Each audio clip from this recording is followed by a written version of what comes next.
I think we may see some kind of I think World War III. I don't know how or when, but I think it for one reason, because all of the oil producing nations are teaming up. China is we're working these deals to do oil deals, trade in yuan as opposed to the dollar, and the United States and NATO will never allow that. I don't know. What do you think, Matt? I kind of feel like military industrial complex will be salivating at the thought of an opportunity to go to industrial scale warfare or beyond. And the U.S. is going to be like, we're not going to let these countries do this. We will blow them up if we have to, because we're not going to lose. Yeah, I think they would love to have another war, regardless of the consequences for people. But one of the most frustrating things about this is we're escalating while we're demilitarizing our ability to produce energy. And this, I actually have friends in Ukraine and in that whole area. My wife and I go speak to free market groups in all of these countries, and our point was, why aren't you guys producing energy?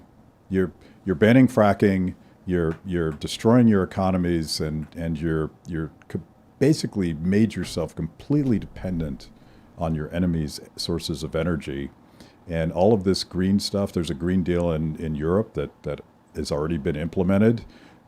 This is the most destabilizing policy that empowers really bad guys. And I happen to be a libertarian. I think Putin is a horrible guy. I think he is a criminal for invading Ukraine. But I also think that Ukraine is an incredibly corrupt country. And I think the United States has no business in this, because if you want to protect yourself from Russia, do something for yourself. Like, clean up your own country, allow for the production of energy. And if you can't produce your own energy, allow for robust markets that allow you to buy the energy you need and not wait for Russia to shut off the pipeline. This is not rocket science. They haven't done it. So Ukraine is banning fracking? No, Ukraine doesn't do that, but Europe, and particularly I see. Germany, right. and the UK and places like that. Well, I think it's because, when I look at the internal conflict in the United States, I can only assume it is intentionally driven by our enemies. Like the woke left, I look at what they believe in, what they're fighting for, and how insane it is, and how destructive it is, and how it is a major component in the victories for China. And I'm like, I kind of feel like they're doing it on purpose, like with TikTok, things like that. They talk about the Russian disinfo campaigns and all that stuff, and I'm like, well, we know China's been hacking and attacking us with cyber warfare for a long time. I wouldn't be surprised if a large component of the culture war is intentionally driven. And they did talk about this with Russia. They said it wasn't necessarily intended to win an election. It was intended to sow division in the United States. I'm willing to bet China's doing that to a great degree. That's what TikTok is.